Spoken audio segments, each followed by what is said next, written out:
나는 전능하신 아버지 하나님, 천지의 창조주를 믿습니다. 나는 그의 유일하신 아들, 우리 주 예수 그리스도를 믿습니다. 그는 성령으로 잉태되어 동정녀 마리아에게서 나시고 본디오 빌라도에게 고난을 받아 십자가에 못 박혀 죽으시고 장사된 지 사흘 만에 죽은 자 가운데서 다시 살아나셨으며 하늘에 오르시어 전능하신 아버지 하나님 우편에 앉아 계시다가 거기로부터 살아있는 자와 죽은 자를 심판하러 오십니다. 나는 성령을 믿으며 거룩한 공교회와 성도의 교제와 죄를 용서받는 것과 몸의 부활과 영생을 믿습니다. 아멘.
자동차 기름값, 양파, 식용유, 밀가루와 각종 식자재값, 은행 이자 등의 생활 물가가 너무 빠르게 오르고 있습니다.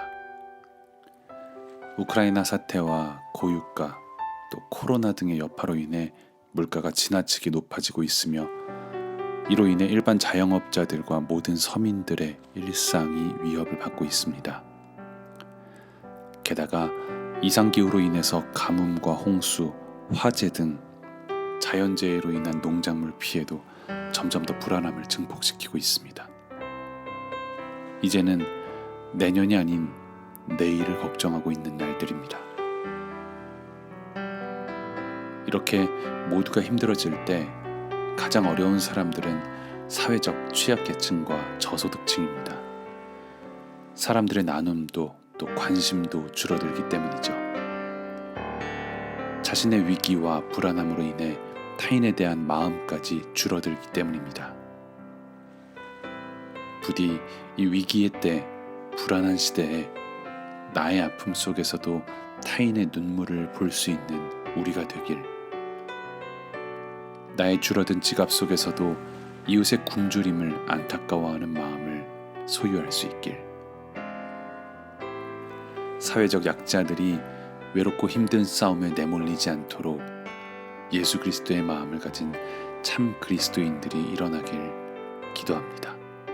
우크라이나의 전쟁을 멈춰주세요. 어려운 이웃을 돕는 그리스도인이 되게 해주세요. 살기 좋은 세상이 되게 해주세요.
예수님의 이름으로 기도합니다. 아멘.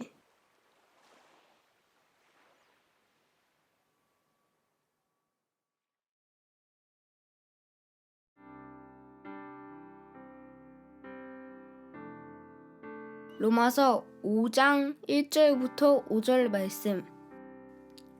그러므로 우리는 믿음으로 의롭다 하심을 받았으므로 우리 주 예수 그리스도로 말미암아 하나님과 더불어 평화를 누리고 있습니다. 우리는 또한 그리스도로 말미암아 지금 서 있는 이 은혜의 자리에 믿음으로 나아오게 되었으며 하나님의 영광에 이르게 될 소망을 품고 자랑을 합니다. 그뿐만 아니라 우리는 환난을 자랑합니다. 우리가 이기로 환난은 인내력을 낳고 인내력은 단련된 인격을 낳고 단련된 인격은 희망을 낳는 줄을 알고 있기 때문입니다. 이 희망은 우리를 실망시키지 않습니다. 하나님께서 우리에게 주신 성령을 통하여 그의 사랑을 우리 마음속에 부어주셨기 때문입니다. 아멘. 바울은 로마 교회에 보내는 편지에 바울 자신과 로마 교회 모두가 참된 그리스도인이 누리는 유익함을 설명합니다. 첫째로 하나님과 더불어 평화를 누리는 것입니다. 모든 사람은 죄인이지요. 죄인은 하나님과 화목할 수 없습니다. 삶에 벌어지는 작은 환난에도 하나님을 무서워하며 모든 일들이 마치 죄 때문인 것만 같은 두려움이 인생을 지배하게 됩니다. 하지만 예수 그리스도를 믿음으로 의롭다고 여겨진 그리스도인은 하나님과 더불어 평화를 누립니다. 더 이상 죄의 두려움이 아닌 사랑의 하나님과의 평화 속에서 용기 있는 삶을 살 수 있는 것이죠. 이것이 바로 바울이 말하는 첫 번째 유익입니다. 두 번째 유익은 소망입니다. 하나님의 영광에 이르게 될 소망이죠. 사람은 모두 영광을 찾습니다. 그래서 재물을 소유하고 높은 자리에 앉고 싶어 하며 많이 알고 싶어 하고 이름을 널리 알리고 싶어 합니다. 계속 이기고 싶어 하는 거죠. 모두 영광에 이르기 원하기 때문입니다. 하지만 많이 소유를 했던 사람도 높은 자리에 올랐던 사람도 지식으로 충만했던 사람조차도 그 자체로는 만족할 만한 영광에 이르지 못합니다. 사람이 추구하고 노력하여 쌓아 올려 이르게 된 영광은 안타깝게도 자신을 만족시키지 못합니다. 사람이 만족하고 감사하며 충만할 수 있는 영광은 하나님께서 주시는 영광뿐입니다. 예수 그리스도를 믿음으로 고백하는 사람은 하나님께서 베푸신 은혜 가운데 들어가게 됩니다. 그리고 하나님의 영광에 이르게 될 소망을 품게 되죠. 더 이상 재물이나 지식, 명예나 지위를 자랑하지 않고 하나님의 영광에 이르는 소망만이 우리의 자랑이 되는 것입니다. 이것이 바로 바울이 말하는 두 번째 유익이지요. 세 번째 유익은 환난을 자랑하는 것입니다. 바울은 말합니다. 환난을 통해 인내력을 얻고 인내력을 통해 단련된 인격을 얻고 또 단련된 인격을 통해 희망을 얻게 될 것이라고. 앞서 언급했던 첫 번째, 두 번째 유익, 하나님과의 평화를 얻은 사람에게는 환난이 과정일 뿐입니다. 죄의 결과로 찾아온 환난이 아니라 하나님의 영광에 이르는 길에 있는 과정에 환난이 있을 뿐이죠. 그러므로 환난을 견뎌낼 수 있고 그렇게 인내력을 얻게 됩니다. 그리고 이 인내력이 쌓일 때 우리에게는 없는 인격이 우리 안에 형성됩니다. 연약하고 자주 실수하며 탐욕스럽고 이기적인 인격에서 예수 그리스도의 겸손과 이타적인 사랑의 인격을 형성하게 되는 거죠. 그리고 이런 단련된 인격을 통해 우리는 희망을 얻게 됩니다. 바울은 우리가 이렇게 환난을 통해 결국 얻게 되는 희망이 있으니 우리는 환난을 자랑한다고 말합니다. 여기에서 자랑한다는 표현은 자랑한다는 뜻과 동시에 즐거워한다는 뜻도 포함하고 있습니다. 우리에게 찾아온 고난과 역경 그 자체를 좋아한다는 뜻이 아닙니다. 으아, 아파. 힘든 거 너무 좋아. 이런 뜻이 아니죠. 그것을 피하지도 않고 또 슬퍼하거나 두려워하지도 않고 그 안에서 우리를 단련시켜서 성장하게 하시고 결국 희망을 얻게 하실 것을 즐거워한다는 뜻입니다. 그 과정을 통해 결국 얻게 될 성장을 즐거워하며 희망을 자랑한다는 뜻입니다. 그래서 환난을 통해 인내력을 얻고 인내력을 통해 단련된 인격을 형성한다는 뜻이죠. 그런데 희망이라는 것이 어쩔 때는 덧없게 느껴지기도 합니다. 저는 가끔 현실을 냉철하게 바라볼 때 차라리 헛된 희망을 갖지 않는 게 낫다고 느낄 때가 있습니다. 헛된 희망은 결국 더 깊은 절망을 낳게 되기 때문이죠. 아무런 가능성이 없이 그저 될 대로 되라는 식의 희망은 사실 희망이 없는 희망입니다.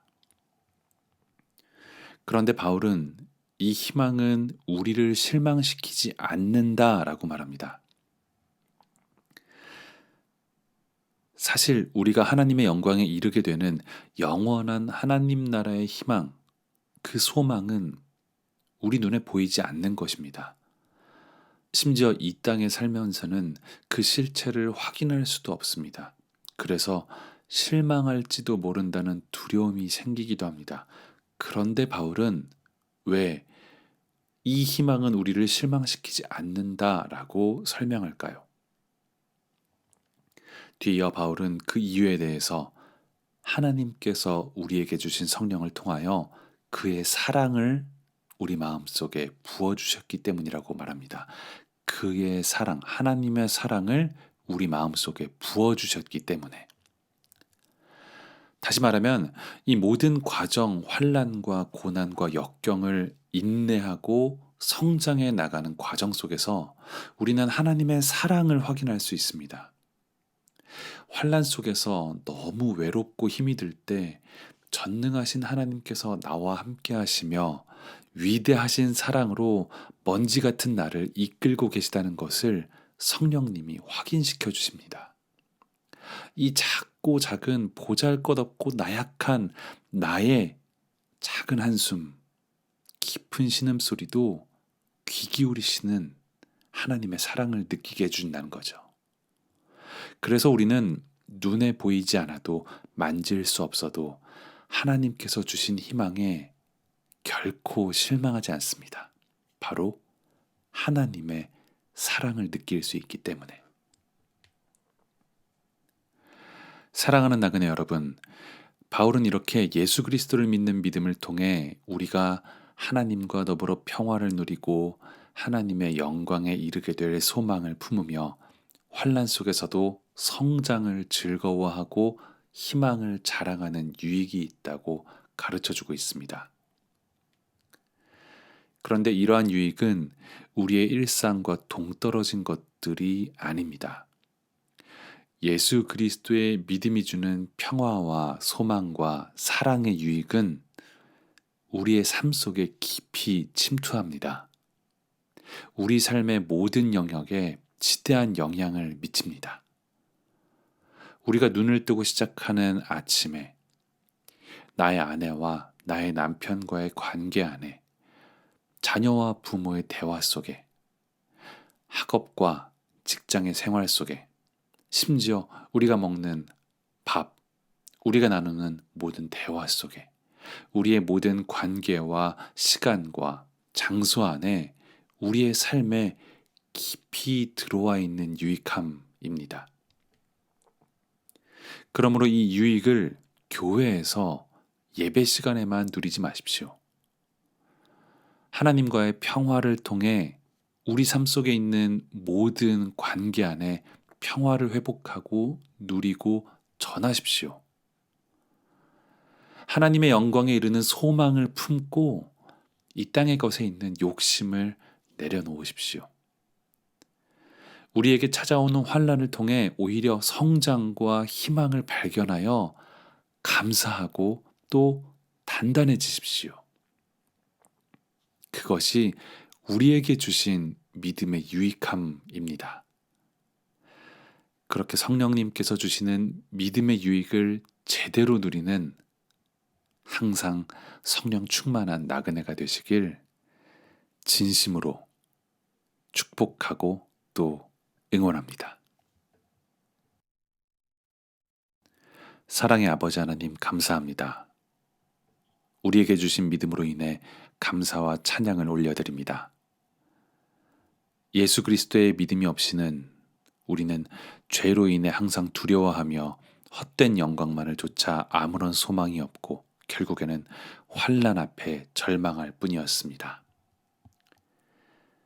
하지만 우리에게 주신 믿음 덕분에 이제 하나님과 더불어 평화를 누리며 이 땅의 것이 아닌 하나님의 영광에 이르는 우리를 만족시키는 소망을 자랑하고 우리에게 다가온 환난 속에서 성장을 즐거워하며 희망을 자랑하게 되었습니다. 무엇보다 이 모든 과정을 통해 하나님께서 우리를 얼마나 사랑하시는지를 느낍니다. 그래서 더욱 감격하며 또 감사합니다. 하나님, 이러한 믿음의 유익이 제한된 조건 속에서만 누리는 것이 아님을 기억하겠습니다. 날마다 어디에서나 믿음의 유익을 즐거워하며 모든 관계 속에서 말할 때나 먹을 때나 대화를 나눌 때나 혼자 있을 때나 하나님과의 평화를 모든 관계 안에 나누고 하나님의 영광에 이르는 소망을 누구에게나 전파하며 언제나 함께 하시는 하나님의 사랑을 일상 속에서 누리겠습니다. 감사합니다. 이제는 우리의 구원자 되시는 예수 그리스도의 은혜와 아버지 되시는 하나님의 사랑과 도움이 되시는 성령님의 함께 하심이 하나님과 더불어 평화를 누리고 하나님의 영광에 이르는 소망을 자랑하며 환난과 고난과 역경 속에서 우리를 성장시키시는 하나님을 즐거워하며 우리가 얻게 될 희망을 자랑하는 모든 나그네들과 또한 지금도 전쟁의 고통 속에서도 정의와 평화를 기다리는 우크라이나의 모든 사람들에게 지금부터 영원히 함께 하시길 간절히 진심으로 축복합니다. 아멘.